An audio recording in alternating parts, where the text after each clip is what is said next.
meningkatkan kualitas pembelajaran peserta didik.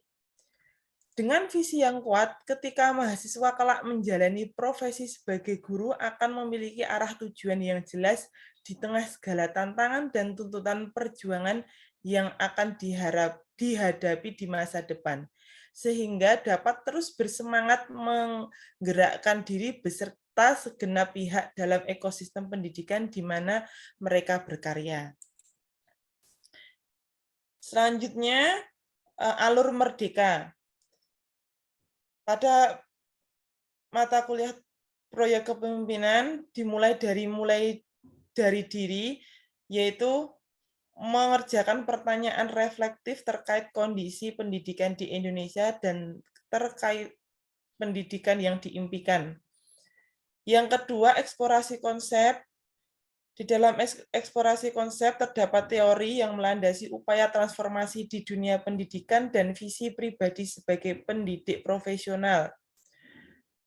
Kemudian di ruang kolaborasi terdapat tugas di mana membuat visi atau manifesto pribadi, dilanjutkan membuat visi atau manifesto kelompok. Pada ruang kolaborasi mempresentasikan rumusan visi atau manifesto kelompok. Pada elaborasi pemahaman terdapat kegiatan berdiskusi kelompok untuk menjawab 2 pertanyaan pemantik pada LMS. Pada koneksi antar materi, mengidentifikasikan keterkaitan visi guru dengan materi lain. Pada aksi nyata, meninjau dan merevisi visi atau manifesto pribadi dan kelompok. Berikut artefak ruang kolaborasi, yaitu membuat visi atau manifesto pribadi beserta rumusan visi atau manifesto kelompok. Di sini, yang pertama, artefak mengenai visi sebagai guru profesional. Di sini adalah visi individu atau visi pribadi saya, yaitu terwujudnya peserta didik yang hebat dalam prestasi, terampil, berakhlak mulia berdasarkan profil pelajar Pancasila. Yang di bawah ini merupakan visi kelompok 4, yaitu menciptakan peserta didik berprestasi, berkarakter, dan berakhlak mulia berdasarkan profil pelajar Pancasila. Selanjutnya, artefak koneksi antar materi, yaitu hasil identifikasi keterkaitan visi guru dengan konsep materi lain. Keterkaitan visi dan misi dengan materi lain, yaitu yang pertama dengan konsep materi dan inisiatif-inisiatif perubahan adalah guru harus mampu membawa perubahan-perubahan pada diri siswa, baik dalam bidang akademik dan karakter maupun religius siswa. Dalam bidang akademik, guru mampu mengembangkan kemampuan pengetahuan peserta didik melalui kegiatan pembelajaran. Dalam kegiatan pembelajaran diperlukan strategi, media, metode agar pembelajaran dapat mencapai tujuan sesuai dengan capaian pembelajaran. Yang kedua, dalam membangun karakter peserta didik, guru harus mampu menerapkan nilai karakter seperti cara berinteraksi sosial yang baik, menanamkan penerapan yang sesuai dengan nilai-nilai sila Pancasila. Yang ketiga, dalam membentuk siswa yang berakhlak mulia, guru dapat melakukan pembiasaan baik sesuai dengan agama seperti berdoa sebelum dan sesudah kegiatan pembelajaran, budayakan senyum, salam, dan sapa, menjalin kerjasama dengan orang tua terkait pembiasaan beribadah di rumah dan di sekolah. Kesimpulan dari pemaparan di atas yaitu materi proyek kepemimpinan ini sangat berkesinambungan dengan materi-materi lain yang dipelajari di program PBG. Dengan mempelajari visi misi ini dapat dijadikan sebagai acuan mahasiswa untuk mempelajari bagaimana cara memahami peserta didik, cara penilaian atau asesmen, filosofi pendidikan, dan sosiokultural dalam pendidikan. Selanjutnya, artefak aksi nyata, yaitu merupakan perbaikan visi yang terdapat pada ruang kolaborasi tadi. Di sini terdapat misi. Yang pertama, meningkatkan iman dan takwa kepada Tuhan Yang Maha Esa. Yang kedua, mengembangkan dan mengasah keterampilan, bakat, minat siswa secara berkesinambungan. Yang ketiga, menumbuhkan rasa cinta tanah air dan bangsa. Yang keempat, mewujudkan pendidikan yang mengedepankan pembentukan profil pelajar Pancasila. Yang kelima, melaksanakan proyek profil pelajar Pancasila untuk seluruh peserta didik. Yang keenam, mengintegrasikan nilai profil pelajar Pancasila ke dalam perencanaan maupun proses pembelajaran. Yang ketujuh, menjadi guru kreatif dan inovatif dalam mengintegrasikan nilai profil pelajar Pancasila untuk membentuk karakter budaya bangsa. Yang kedelapan, menjalin kerjasama yang harmonis antar warga sekolah dan pihak-pihak yang terkait. Yang kesembilan, menciptakan suasana belajar yang kondusif, kompetitif, dan menyenangkan. Yang ke-10, menciptakan budaya disiplin, tanggap, dan berkarakter mulia. Nah, misi ini berdasarkan visi kelompok 4. Selanjutnya, pembelajaran bermakna atau good practice. Saya mendapat ilmu untuk merumuskan visi atau manifesto pribadi yang kemudian diteruskan menjadi visi kelompok. Tak hanya itu, saya juga belajar untuk bekerja sama dan berdiskusi dengan teman sejawat dalam merumuskan sebuah visi yang berpihak kepada peserta didik sebagai calon guru profesional. Keberadaan visi tersebut berorientasi pada aktualisasi peserta didik dalam pengembangan pengetahuan, keterampilan, dan karakter Pancasila sehingga diharapkan mampu menghadapi tantangan di masa depan. Sekian dan terima kasih presentasi dari saya. Waktu dan tempat saya kembalikan kepada Bu Maida. Ya, terima kasih Mbak Ismo.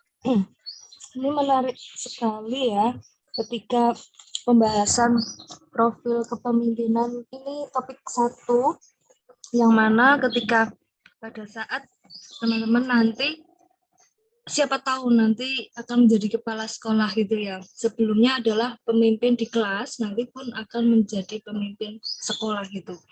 Ketika nanti penyampaian tentang visi misi itu akan berkaitan dengan bagaimana sih ketika visi itu adalah acuan ke depan ya, istilahnya seperti apa yang diharapkan ke depan dalam hal kepemimpinan teman-teman seperti itu, dan nanti terwujud dalam misi ya. Misi ini nanti acuannya lebih banyak ya dibandingkan misi. Artinya ketika untuk mencapai untuk mencapai visi itu harus butuh misi-misi yang jelas, dan nanti bisa secara kerjasama kolaborasi antara teman sejawat, guru, karyawan, guru ya teman sejawat ya, karyawan ataupun nanti pihak stakeholder ya, seperti pelibatan komite, terus paguyuban atau lingkungan masyarakat, bahkan siswa itu sendiri ya, untuk bisa mencapai ya keberhasilan dari visinya gitu ya teman-teman.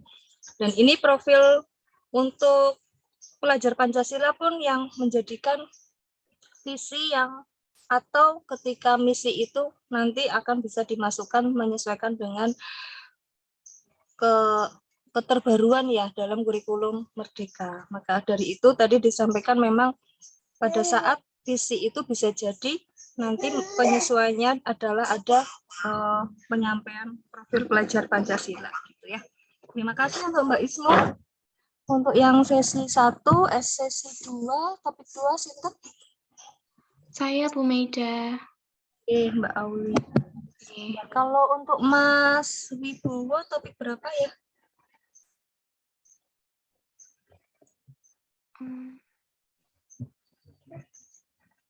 Nggak tahu ya. Ada Bu. Oke. Ya monggo lanjut mawon, nggak apa-apa Mbak Aulia. Oke Bu, baik. Terima kasih atas waktu yang telah diberikan Bu Maida. Sebelumnya, bismillahirrahmanirrahim. Assalamualaikum warahmatullahi wabarakatuh. Assalamualaikum warahmatullahi wabarakatuh. Izin memaparkan hasil dari jurnal refleksi mata kuliah proyek kepemimpinan 1. Yang pertama yaitu terdapat poin review pengalaman belajar, di mana materi yang saya pelajari dalam mata kuliah proyek kepemimpinan 1 diantaranya yaitu pada pada topik 1 membahas tentang visi guru profesional.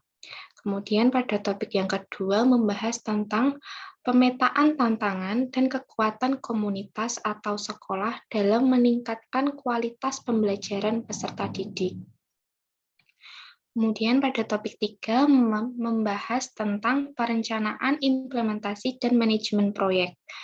Topik yang keempat membahas tentang proyek monitoring, evaluasi, dan laporan akhir. Serta pada topik yang terakhir membahas tentang proposal proyek dan strategi komunikasi. Dari kelima topik tersebut, saya mendapat pengetahuan dan pengalaman baru untuk saya dapat terapkan nanti di sekolah.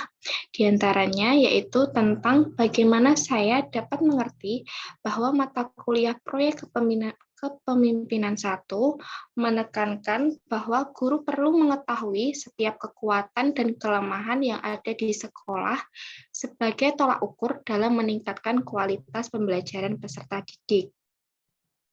Untuk praktik baiknya, saya mencoba menerapkan dengan mewujudkan pembelajaran sesuai dengan kebutuhan peserta didik.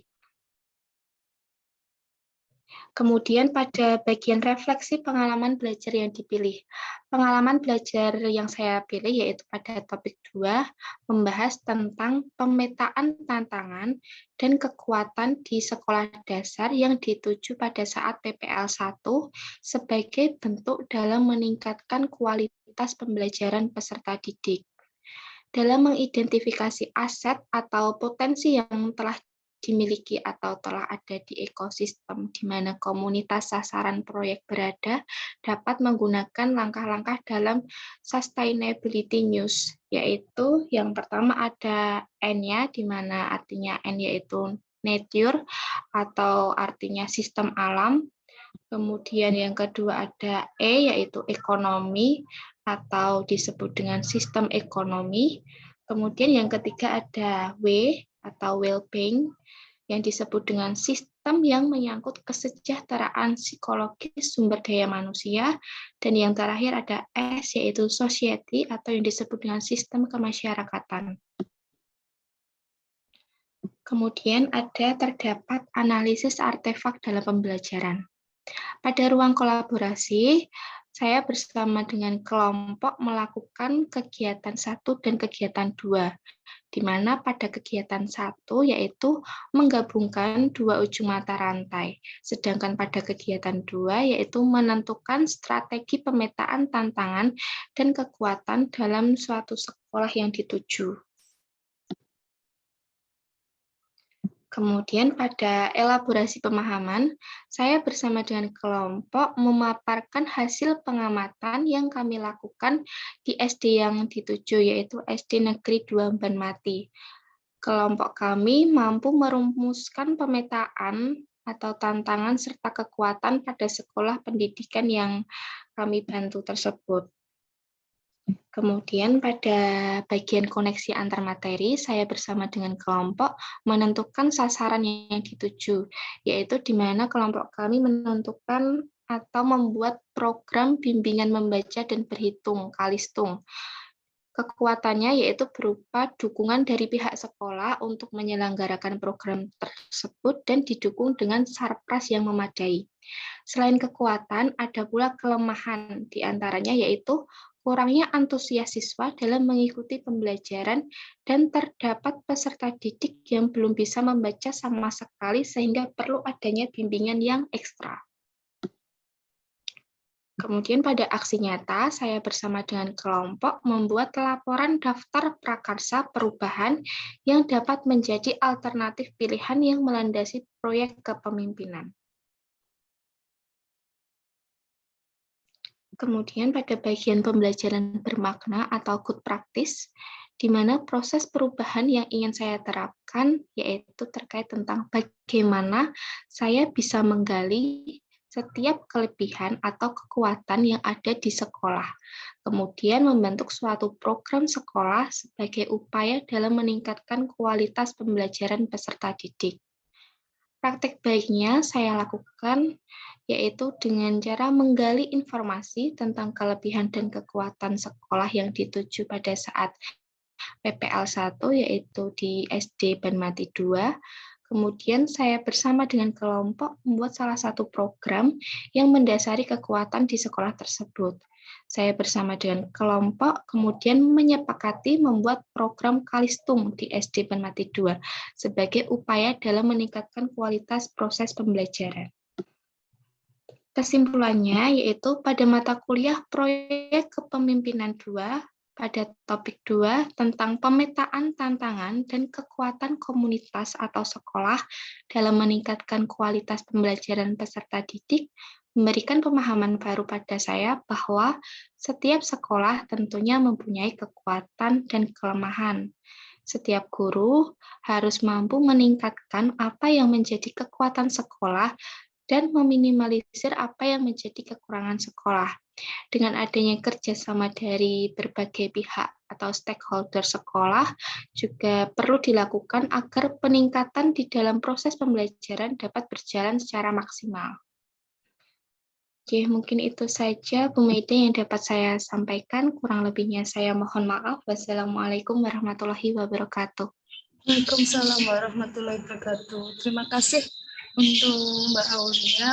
Ini yang ketika dalam topik 2 ya, pembahasannya saat pemetaan tantangan gitu ya, untuk nanti menuju saat PPL 1 yang meskipun kemarin sambil berjalan juga, ini juga ada PPL 2 ya. Terus ini ada langkah-langkah yang menarik tadi saya catat, yaitu ada sustainable news gitu ya. Ketika N-nya adalah nature gitu ya, atau sistem alam, E-nya adalah ekonomi, G, yang W adalah well-being, yang dimana artinya adalah sistem yang menyangkutkan tentang kesejahteraan secara psikologis dari SDM-nya, dan S-nya adalah society gitu ya, sistem kemasyarakatannya. Ya, sustainable itu kan artinya keberlanjutan ya. Nah, ketika keberlanjutan ini untuk mengharapkan dalam proses kepemimpinan ke depan adalah adanya kolaborasi, kerjasama, dan diharapkan nanti bisa berlanjut dari hal-hal yang positif yang nantinya adalah mengikuti dari ini ya, kalau boleh dibilang proyek kepemimpinan itu lebih nanti bisa bukan disamakan ya, istilahnya seperti mirip dengan adanya MBS gitu ya, manajemen berbasis sekolah. Bagaimana ketika sekolah itu nanti mampu untuk memimpin, mengorientasikan dalam hal apa yang akan diharapkan di sekolah itu. Ketika ini nanti seperti di topik 1 Mbak Ismu ya, menjadi guru profesional, berarti bagaimana guru itu mampu mengelola kelasnya untuk bisa menjadikan kenyamanan, menjadi keamanan di dalam sistem pembelajaran di kelas tersebut. Oke, langsung saja monggo untuk topik 3 ini sinten nggih. Mbak Erni, Mbak Becky, Mbak Mawar, atau Mas Bowo ini? Untuk topik 3 ini Mas Bowo, Bu. Oh, nggih, berarti dilewati. Langsung topik 4 saya, Ibu. Oh, nggih, monggo Mbak Becky. Nggih.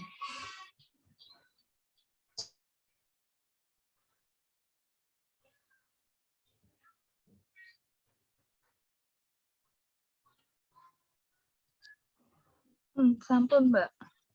Sampun terlihat, Bu. Sampun, tapi tulisannya kecil-kecil ya, Mbak ya? Nggih. Kurang oke, udah, sampun pun. Apakah sudah terlihat, Ibu? Sampun, Mbak, pun. Baik, Assalamualaikum warahmatullahi wabarakatuh. Waalaikumsalam warahmatullahi wabarakatuh. Saya sampaikan terima kasih kepada Bu Maida atas waktu yang diberikan. Di sini saya akan memaparkan presentasi dari jurnal refleksi saya tentang proyek kepemimpinan 1. Yang pertama yaitu review pengalaman belajar proyek kepemimpinan 1. Pada pembelajaran ini kita mempelajari 5 topik, yaitu yang pertama tentang visi guru profesional, yang kedua pemetaan tantangan dan kekuatan komunitas atau sekolah dalam meningkatkan kualitas pembelajaran peserta didik. Topik yang ketiga, perencanaan, implementasi, dan manajemen proyek.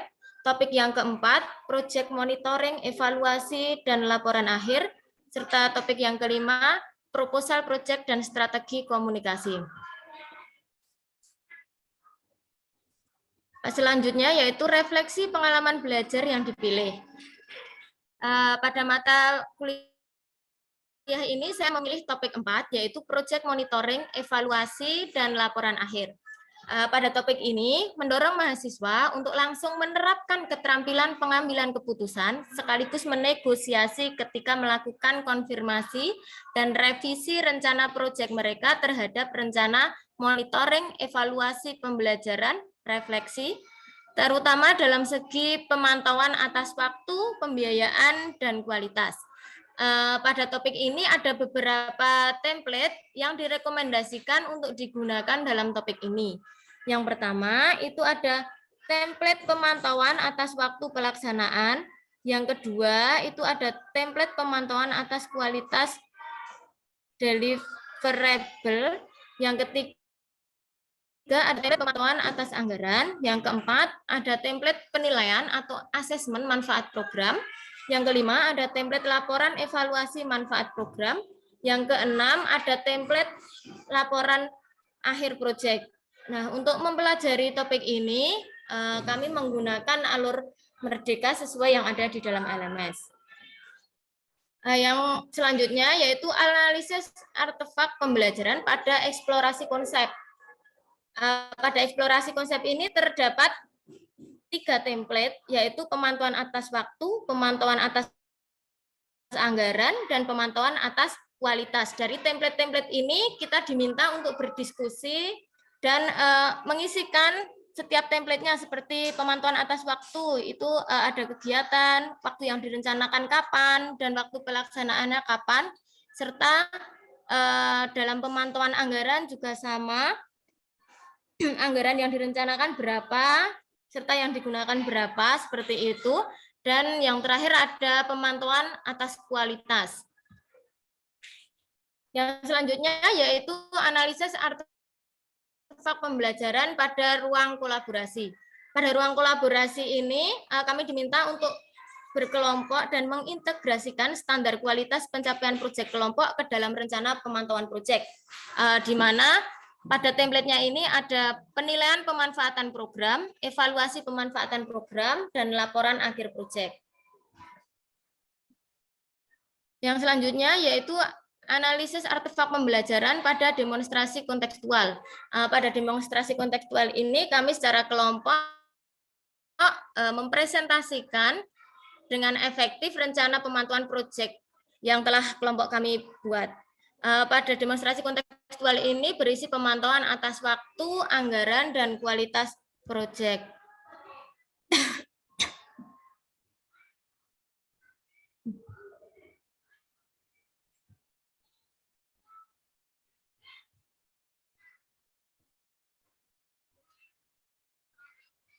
Yang selanjutnya yaitu analisis artefak pembelajaran pada aksi nyata.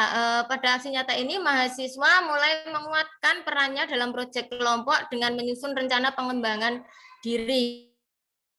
Nah, pada aksi nyata ini kami berkelompok, yang paling sulit itu di bagian aksi nyata ini karena kami harus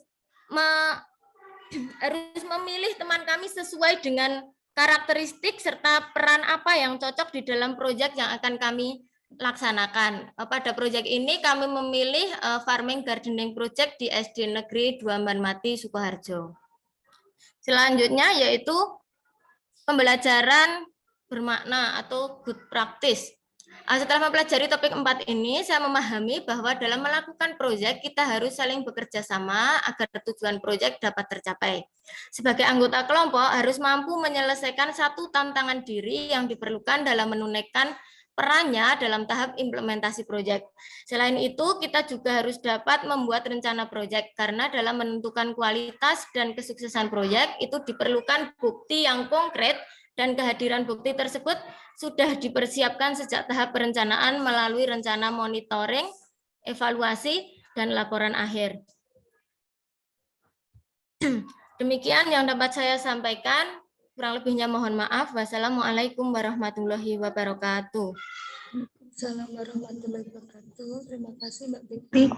Ini tadi proyeknya dalam bentuk farming garden apa ya?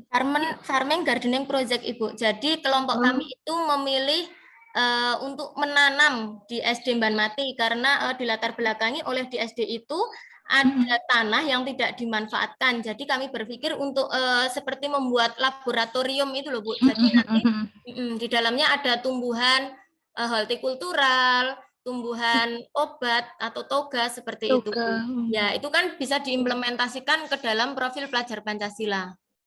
Nah, ini kan kemudian awal tahapan kan memulai dari perencanaan, baru ada MONEF ya, monitoring, evaluasi, dan pelaporan. Nah, ketika perencanaan tadi berarti koordinasi sama kepala sekolah, guru, ya, gitu, sama siswa juga, orang tua.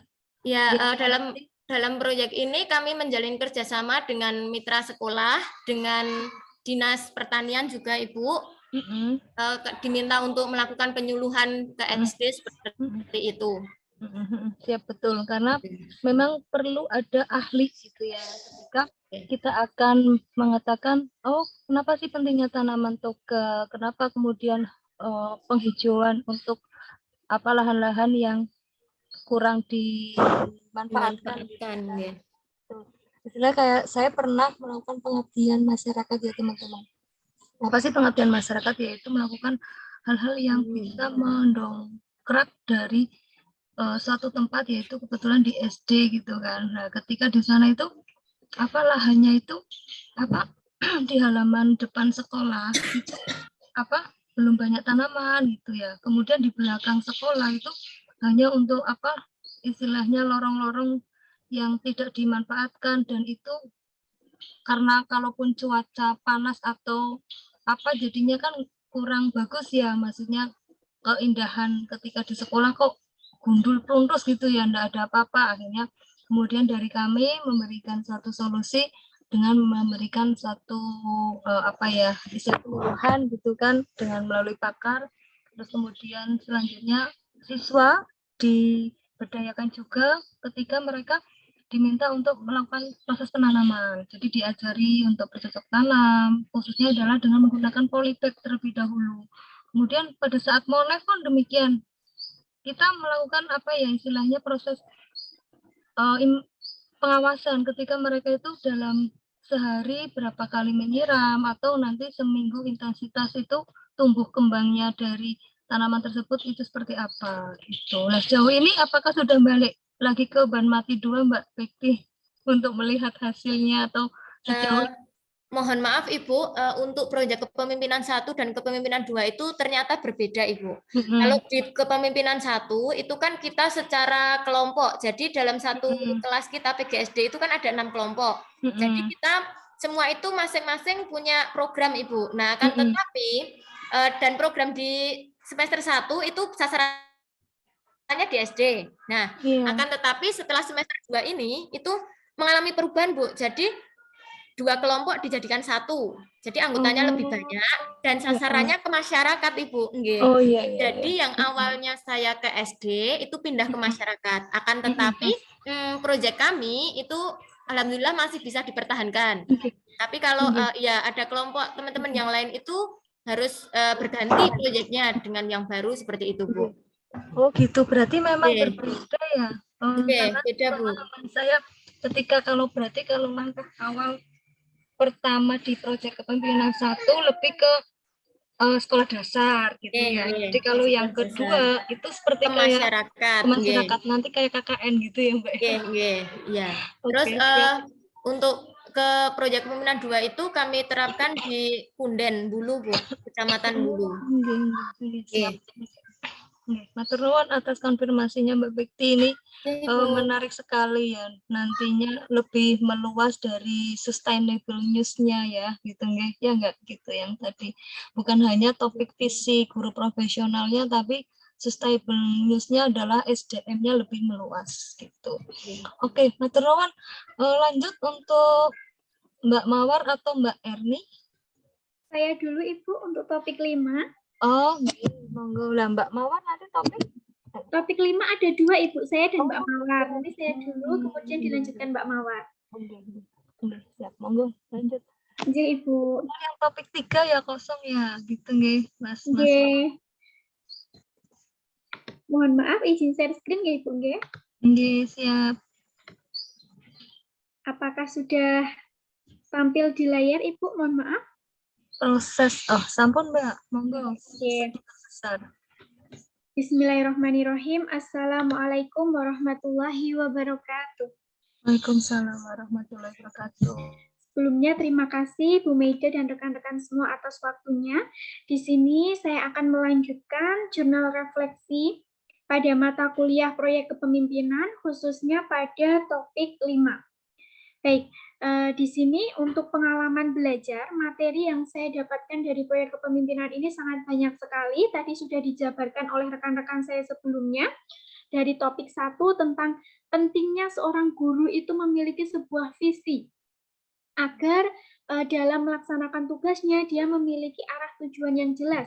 Untuk gamblangnya tadi sudah dijelaskan sama Mbak Ismu. Kemudian pada topik 2 tentang pemetaan tantangan dan kekuatan komunitas atau sekolah dalam meningkatkan kualitas pembelajaran peserta didik. Jadi, seorang guru itu kita harus memiliki kemampuan untuk dapat menggali apa saja kelemahan dan apa saja kelebihan yang ada pada suatu komunitas atau sekolah tempat kita mengajar agar kita bisa mencari potensi yang dapat kita kembangkan, seperti tadi yang dijelaskan oleh Mbak Aulia. Kemudian pada topik 3 kita juga belajar tentang perencanaan, implementasi, dan manajemen proyek, yang mungkin belum dijabarkan secara rinci karena hari ini Mas Bowo berhalangan hadir. Kemudian pada topik 4 tadi sudah dijelaskan dengan jelas oleh Mbak Bekti tentang proyek monitoring, evaluasi, dan juga laporan akhir. Nah, di sini refleksi pengalaman yang saya pilih pada topik terakhir yaitu tentang proposal proyek dan strategi komunikasi. Nah, jadi pada topik 5 ini kami secara berkelompok diminta untuk menyusun sebuah strategi dan implementasi komunikasi berdasarkan peran dan pekerjaan masing-masing orang dalam proyek kelompok. Jadi bagaimana cara kita mengkomunikasikan apa yang akan kita laksanakan, proyek apa yang akan kita jalankan, seperti itu. Nah, untuk menentukan strategi dan implementasi komunikasi proyek kita tersebut, itu ada 6 kegiatan utama yang harus diperhatikan dalam proses mengkomunikasikan proyek tersebut. Yang pertama adalah kita perlu memperhatikan atau merumuskan tentang isu apa atau topik, tema, hasil kegiatan yang akan kita komunikasikan. Jadi oleh tim kerja ini maksudnya oleh kelompok kita. Jadi kita harus tahu isu apa atau topik apa yang akan kita angkat dalam proyek tersebut. Kemudian yang kedua adalah mengidentifikasi siapa saja calon penerima informasi dari tim kerja. Jadi proyek kita ini akan kita informasikan kepada siapa. Kalau dalam pelaksanaannya farming gardening project tadi tentu dengan pihak kampus, dengan pihak sekolah, dengan wali murid dan lain sebagainya. Kemudian merumuskan tujuan tim kerja kelompok kami melakukan komunikasi. Suatu proyek itu dilaksanakan tentu berdasarkan tujuan tertentu. Nah, itu kita perlu mengkomunikasikan tujuan apa dari pelaksanaan proyek tersebut. Kemudian memilih dan membuat justifikasi atas media yang akan tim gunakan. Media apa saja yang digunakan untuk bisa mengeksplorkan tentang proyek kita tersebut. Kemudian menyusun pesan-pesan sedemikian rupa sehingga sesuai dengan jenis media yang tim kerja gunakan. Dan yang terakhir yaitu merencanakan anggaran secara detail terkait pelaksanaan strategi komunikasi yang tim kerja perlukan. Nah, dalam topik ini kita juga diminta untuk membuat sebuah refleksi dengan panduan 5M. Ya, di sini ada yang pertama adalah mendeskripsikan, menceritakan ulang peristiwa yang terjadi. Jadi dari awal, dari bagaimana kita menyusun visi misi individu, kemudian dijadikan visi kelompok, kemudian kita mencari memetakan kelebihan dan kekurangan dari sekolah tersebut, kemudian kita membuat sebuah prakarsa, hingga akhirnya kita menentukan sebuah proyek. Kemudian yang kedua adalah merespon, menjabarkan tanggapan yang diberikan dalam menghadapi peristiwa yang diceritakan. Seperti itu. Jadi melalui pemberian opini, pertanyaan, ataupun tindakan yang diambil saat peristiwa berlangsung. Kemudian yang ketiga adalah mengaitkan, menghubungkan kaitan antara peristiwa dengan pengetahuan, keterampilan, keyakinan, atau informasi lain yang dimiliki. Kemudian tahap keempat itu menganalisis. Menganalisis dengan detail mengapa peristiwa tersebut dapat terjadi, lalu mengambil beberapa perspektif lain. Misalnya dari teori atau kejadian lain yang serupa untuk mendukung analisis tersebut. Kemudian yang terakhir adalah merancang ulang, menuliskan rencana alternatif jika menghadapi kejadian serupa di masa mendatang. Nah, setelah melakukan refleksi dari proses tersebut, kemudian yang terakhir adalah kita membuat sebuah proposal kegiatan dari prakarsa perubahan yang telah kami sepakati. Jadi kami setelah melihat potensi sekolah tersebut, kami memutuskan untuk membuat sebuah proyek farming gardening project. Nah, kemudian kami buat sebuah proposal yang kami presentasikan seperti itu. Nah, berikut adalah analisis artefak pembelajaran. Pada eksplorasi konsep itu kami diminta untuk melihat template secara garis besar tentang rencana komunikasi. Kemudian kami pelajari unsur-unsur yang terdapat dalam template tersebut, kemudian kami sesuaikan sehingga relevan dengan apa yang nyata dengan konteks proyek kelompok kami. Kemudian untuk demonstrasi konseptual itu kami melakukan presentasi, perencanaan strategi, dan implementasi komunikasi proyek yang sudah dibuat. Jadi kelompok kami menyiapkan materi paparan yang komprehensif mengenai rencana strategi dan implementasi komunikasi proyek kelompok. Tiap kelompok diharapkan dapat memanfaatkan prinsip materi paparan yang alur kerangkanya efektif dan efisien.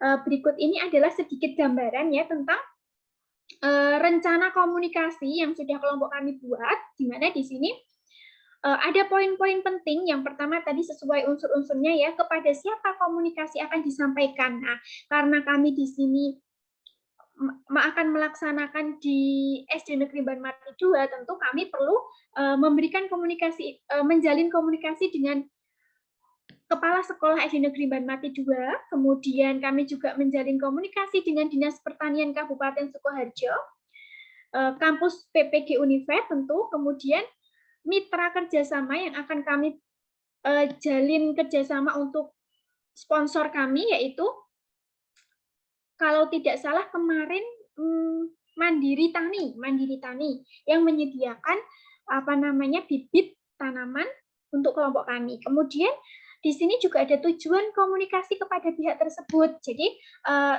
tujuan melakukan komunikasi itu apa? Kami jabarkan. Kalau ke kampus itu untuk apa? Ke SD pun juga untuk apa? Itu gambaran secara singkat mengenai template dari rencana komunikasi yang kelompok kami lakukan. Kemudian untuk demonstrasi konseptual, kami diminta melakukan presentasi tentang kegiatan proyek yang akan kami lakukan. Di sini ada alur kegiatannya, ada 7 tahap, di mana yang tahap pertama adalah perizinan. Tentu perizinan ini perlu menghubungi pihak kampus, pihak sekolah, kemudian juga Dinas Pertanian. Kemudian yang kedua adalah membangun kemitraan. Kami menghubungi pihak Dinas Pertanian dan juga pihak sponsor tadi ya, pada Toko Mandiri Tani. Kemudian tahap ketiga adalah persiapan sumber daya. Di sini kami juga menyiapkan siswa-siswa di SD Negeri Banmati, kami beri pembekalan sebelum pelaksanaan proyek tersebut. Gitu.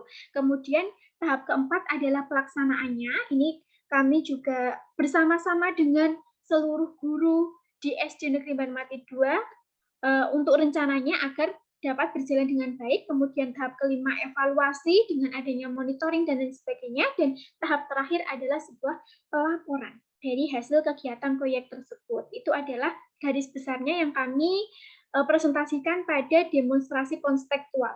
Kemudian berikutnya yaitu analisis artefak pada koneksi antar materi. Di sini juga kami diminta untuk menyampaikan pembelajaran yang diperoleh dari proyek tersebut menggunakan model refleksi 5M. Di sini sudah kami cantumkan untuk linknya. Kemudian yang aksi nyata ini adalah tahap terakhir, di mana kami diminta untuk mempresentasikan secara utuh rencana kegiatan proyek kami dalam bentuk proposal dari prakarsa perubahan yang telah kita pilih seperti itu.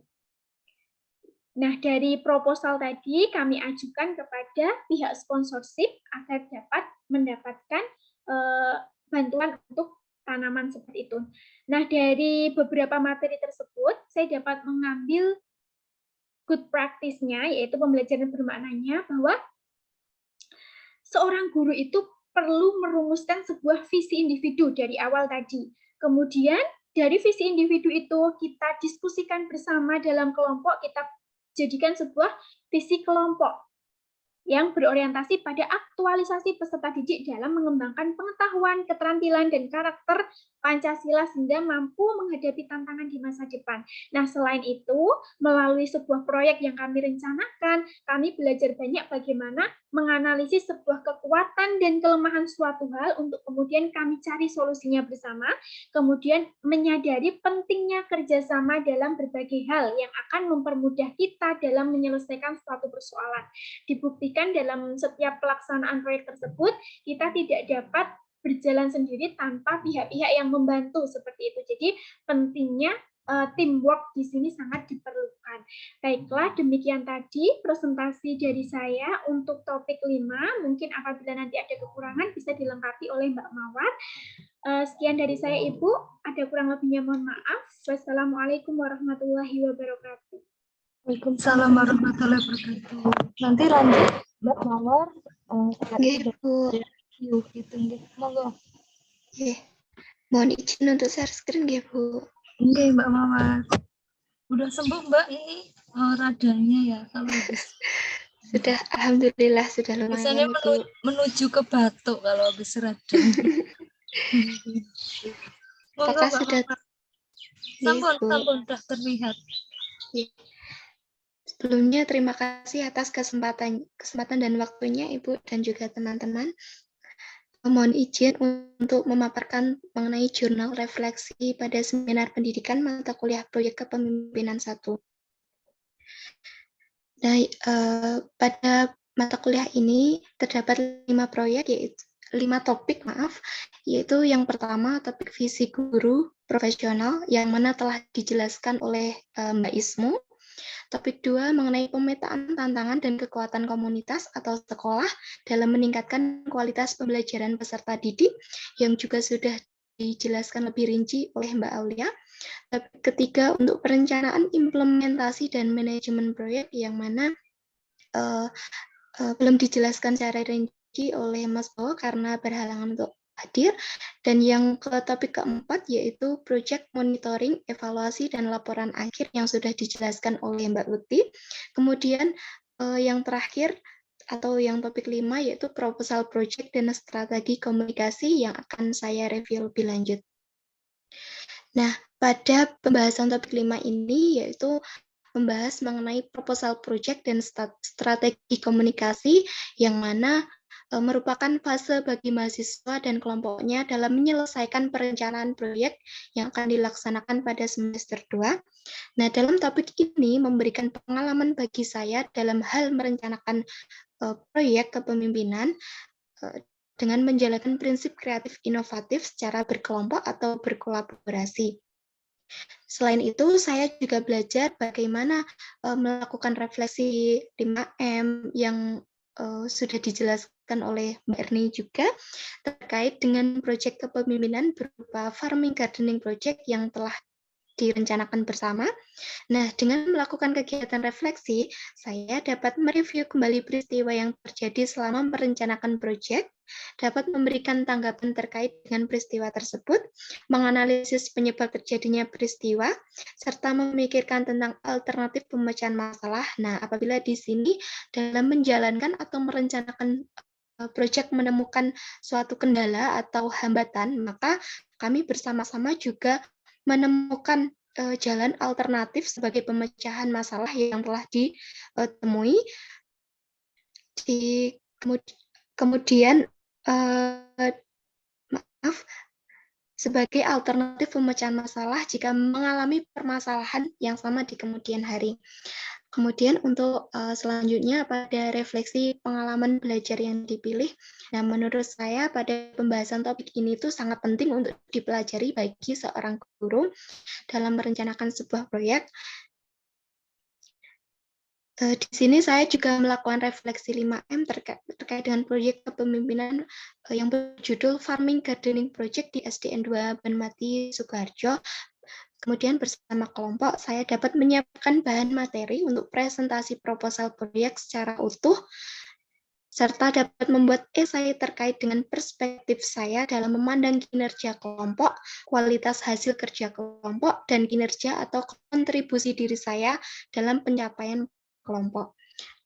Nah, untuk strategi belajar dalam mempelajari topik ini, yaitu dengan belajar mandiri melalui modul ajar proyek kepemimpinan 1, mencari referensi materi tentang proyek kepemimpinan di internet, kemudian bertanya kepada dosen ketika mengalami kesulitan dalam menyusun proposal proyek ini, kemudian juga melakukan kerjasama dengan berdiskusi dengan anggota kelompok dalam menemukan dan menyusun proposal proyek ini.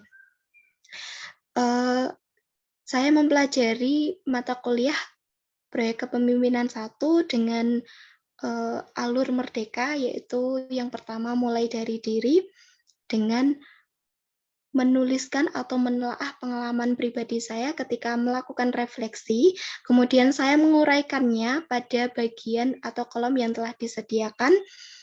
Kemudian saya menunjukkan respon atas pernyataan mengenai refleksi adalah pintu masuk untuk dapat berbagi pengalaman. Nah, mengkomunikasikan pembelajaran dan meradiasikan semangat positif. Kemudian untuk bagian eksplorasi konsep, melihat template rincian rencana komunikasi yang relevan sesuai dengan apa yang nyata ada dalam konteks proyek tersebut. Kemudian menyusun strategi dan implementasi komunikasi berdasarkan peran dan pekerjaan tiap mahasiswa dalam proyek tersebut. Nah, pada bagian ruang kolaborasi secara berkelompok, melakukan diskusi mengenai topik yang telah dipelajari dengan menyesuaikan template, strategi, dan implementasi komunikasi dari template yang tersedia sehingga penggunaannya dapat relevan dan kontekstual bagi peserta didik atau anak di sekolah atau komunitas pendidikan. Nah, untuk demonstrasi kontekstual, kami menyiapkan materi paparan untuk presentasi berdasarkan hasil diskusi yang komprehensif. Kemudian pada elaborasi pemahaman, kami saling menguatkan rencana-rencana yang telah dibuat ke dalam satu kesatuan rencana proyek kepemimpinan yang utuh demi prakarsa perubahan yang kelompok harapkan dapat terwujud di sekolah atau komunitas sasaran. Untuk koneksi antar materinya, menyampaikan pembelajaran dari proses penentuan strategi komunikasi dan proposal proyek kepemimpinan ini menggunakan 5M sebagai langkah refleksi. Kemudian yang terakhir pada aksi nyata, kami mempresentasikan rencana utuh atau proposal yang telah kami susun dari awal, yaitu dari pembahasan topik 1 hingga topik keempat. Kemudian pada topik kelima ini kami menyusun atau menyatukan template-template yang ada menjadi sebuah proposal atau rencana utuh dari prakarsa perubahan yang telah kami pilih, kemudian yang akan kami implementasikan pada proyek kepemimpinan kedua. Nah, pada mulai dari diri ini saya sudah dijelaskan di depan bahwa saya menelaah terhadap pengalaman pribadi saya mengenai pernyataan tersebut, yaitu tentang refleksi adalah pintu masuk untuk dapat berbagi pengalaman, mengkomunikasikan pembelajaran, dan meradiasikan semangat positif.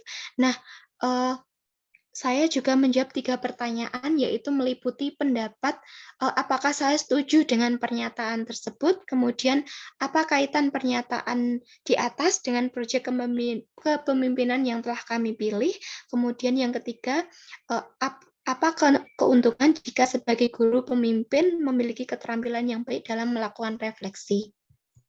Kemudian untuk eksplorasi konsep, saya bersama kelompok membuat template komunikasi dengan merumuskan beberapa hal. Yang pertama, apa isu atau topik, tema, atau hasil kegiatan yang akan dikomunikasikan oleh tim kerja kelompok. Yang kedua, mengidentifikasikan siapa saja calon penerima informasi dari tim kerja kelompok, yang mana pada tahap ini sudah dijelaskan lebih rinci oleh Mbak Erni, bahwasanya siapa saja calon penerima informasi dari proyek ini, yaitu bisa dari mitra sekolah, mitra kerjasama, yaitu Balai Penyuluhan Pertanian di Sukoharjo, kemudian pihak kampus. Nah, kemudian setelah itu merumuskan tujuan kerja tim dalam melakukan komunikasi, memilih dan membuat justifikasi atas media yang digunakan, kemudian merencanakan anggaran secara detail mengenai pelaksanaan strategi komunikasi yang diperlukan.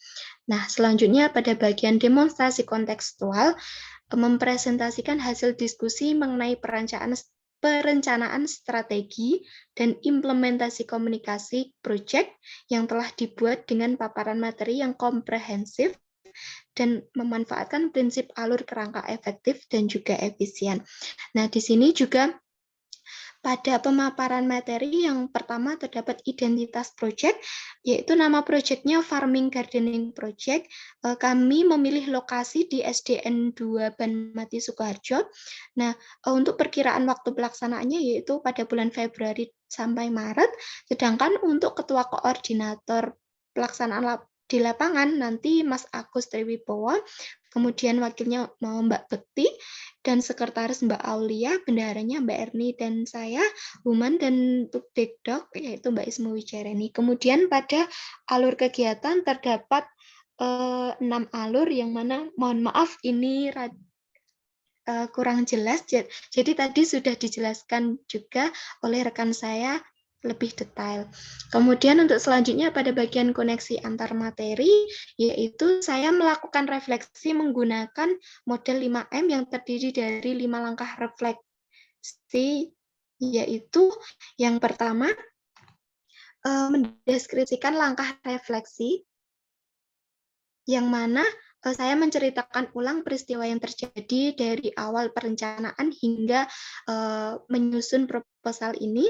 Kemudian yang kedua, merespon atau responding, menjabarkan tanggapan yang diberikan dalam menghadapi peristiwa yang diceritakan, misalnya kami dengan memberikan opini, pertanyaan, ataupun tindakan yang diambil saat peristiwa berlangsung. Kemudian untuk refleksi tahap yang ketiga, yaitu mengaitkan atau relating. Di sini kami menghubungkan kaitan antara peristiwa dengan pengetahuan, keterampilan, keyakinan, atau informasi lain yang dimiliki. Kemudian langkah keempat, menganalisis atau reasoning. Kami menganalisis secara detail mengapa peristiwa tersebut dapat terjadi, lalu mengambil beberapa perspektif lain seperti teori atau kejadian yang serupa untuk mendukung analisis tersebut. Kemudian refleksi yang terakhir yaitu merancang ulang. Nah, dengan menuliskan rencana alternatif jika menghadapi kejadian yang serupa di masa yang akan datang. Kemudian pada bagian aksi nyata, saya merencanakan, kami bersama kelompok merencanakan proposal utuh dari prakasa perubahan yang telah kelompok pilih. Nah, sebagaimana sesi-sesi presentasi sebelumnya, setiap kelompok menyimak dan memberikan komentar apresiatif dan konstruktif yang membangun secara spesifik, sehingga memberikan penguatan dan umpan balik yang jelas bagi kelompok. Nah, di sini juga ada yang pertama itu template perencanaan waktu atau alokasi kegiatan Project Farming Gardening Project di SDN 2 Banmati Sukoharjo yang meliputi nama kegiatan dan pelaksanaan, penanggung jawab kegiatan, tugas pokok atau job desk, aktivitas kegiatan project, yaitu meliputi prakegiatan atau pelatihan, yang kedua pelaksanaan kegiatan atau pelatihan, yang ketiga pasca kegiatan atau pelatihan. Nah, dari materi-materi yang telah disampaikan, saya dapat mengambil pembelajaran yang bermakna atau good practice, bahwa dari aktivitas pada topik ini, saya dapat mengerti dan memahami akan pentingnya melakukan refleksi terhadap hal yang telah dilakukan. Nah, seperti pada saat merencanakan sebuah proyek yang telah kami pilih. Kemudian saya dapat melakukan evaluasi atas pengalaman saya dalam merencanakan proyek farming gardening project. Hal tersebut dapat digunakan untuk merencanakan tindak lanjut terhadap proyek yang akan datang dengan konsep yang sama namun pada sasaran yang berbeda.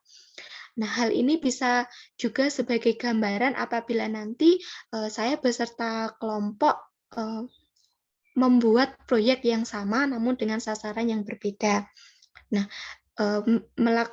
melalui pelaksanaan proyek ini juga dapat membuat peserta didik paham akan manfaat kegiatan farming gardening project yang mana telah diterapkan di sekolah, sehingga peserta didik akan berlatih bagaimana cara merawat tumbuhan dan menjaga lingkungan di sekitar sekolah.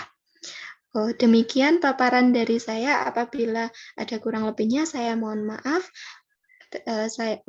Saya kembalikan ke Bu Maida. Terima kasih. Wassalamualaikum warahmatullahi wabarakatuh. Waalaikumsalam warahmatullahi wabarakatuh.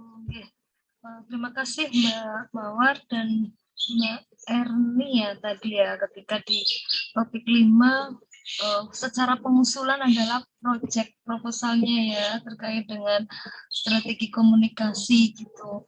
Ini menarik sekali dan itu ternyata butuh kekompakan teamwork tadi ya yang sudah disampaikan Mbak Erni dengan langkah-langkah yang teman-teman sudah menyampaikan tadi di dua mahasiswa dari Mbak Mawar dan Mbak Erni ketika implementasi strategi komunikasinya bagaimana, yaitu dengan mengidentifikasi ya siapa sih yang akan nanti menjadi calon informasinya, kemudian nanti dirumuskan tujuan dari tim kerja itu mau apa, kemudian memilih dan menyusun justifikasi dari media yang akan digunakan, hingga menyusun pesan, istilahnya nanti dengan proses pesan yang disampaikan itu melalui media apa, oleh tim yang mana, dan khususnya juga ada justifikasi atau merencanakan anggaran hingga pelaksanaan komunikasi itu yang apa saja yang akan diperlukan.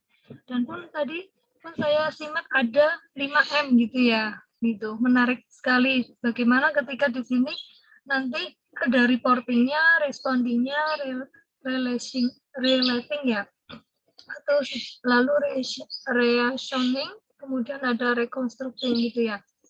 Dan kalau dalam bahasa Indonesianya kita kenal dengan 5M, menceritakan ulang atau mendeskripsikan gitu, kemudian menjabarkan dengan merespon tanggapan dari apa yang dihadapi, kemudian mengkaitkan ya dari peristiwa dan sebagainya, kemudian menganalisis dari kejadian peristiwa tadi ya, dari teori-teori kejadian dan dianalisis dari daya dukung yang lainnya, kemudian merancang ulang untuk kita memberi alternatif dari satu kejadian sebelumnya untuk ke masa yang akan datang gitu. Teman-teman tadi sudah melaksanakan pula di situ di SD Banmati 2 gitu ya, nggih, untuk kelompok ini nggih.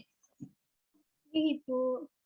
Gitu, siap. Matur nuwun. Dan ini nanti akan lebih detail lagi bahkan di penggabungan dua kelompok seperti tadi Mbak Bekti bilang adalah nanti di masyarakat. Terima kasih teman-teman.